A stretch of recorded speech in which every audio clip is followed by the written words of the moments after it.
paano mabawasan ang pagiging maramdamin, no? Yung na-offend ka na sobra kang feeling mo, maybe overly sensitive ka, na may personal ka. Di ba, meron akong friend, recently, tinanong ko siya, anong trabaho mo? Eh, di ba, ano yan, malaking kumpanya. O, so, kumusta? How do you find it? Sabi niya, ang department na lagi kong kausap, puro foreigner. Iba-ibang lahi, no? Kasi ito siya, Pinoy.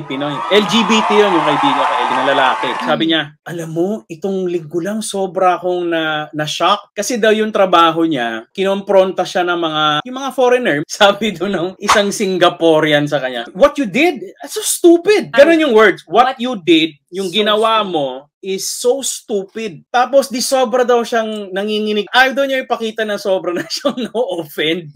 Tapos, sabi niya sa akin, Chard, alam mo, na-weirdohan ako. Pagkatapos nung meeting na yun, niyaya niya ako mag-lunch. Na parang wala, yung, ay, kakain tayo ng lunch. Tapos siya, yung emotions daw niya, hindi daw niya kaya. After calling me stupid, you want to have lunch with me?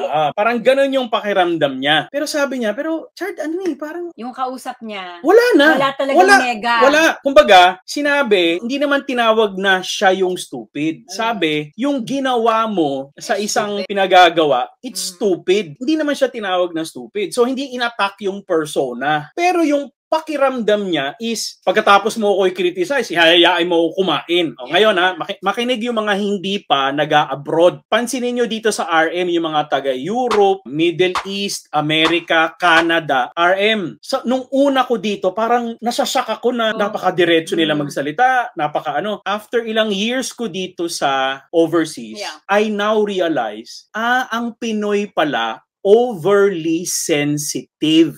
Pinoy ang nagsasabi nito, hindi foreigner. O bakit? Kasi nare-realize nila, sa ibang bansa, pag sinabihan ka ng hindi maganda about your work, merong boundary yun. May boundary yung professional, trabaho mo, pero yung personal, walang affect. Hindi na apektuhan. So, stupid yung ginawa mo, work. Yung Singaporean, may boundary. Pag may boundary sa personal, kain tayo after. Kasi hindi na kayo work. Yes, naka-personal na Yung ibang lahi daw, merong boundary yung emosyon. Yung professional criticism, hindi yun apektado yung personal.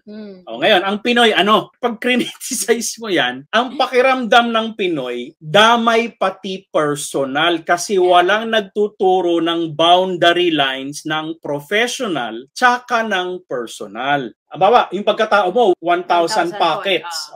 Yung inattack lang naman ng boss mo, stupid yung ginawa mo, ito lang naman, isang packet lang naman yun Ang pakiramdam ng Pinoy, parang yung buong pagkatao ko, parang hate mo na siya. Hindi mo na ako gusto.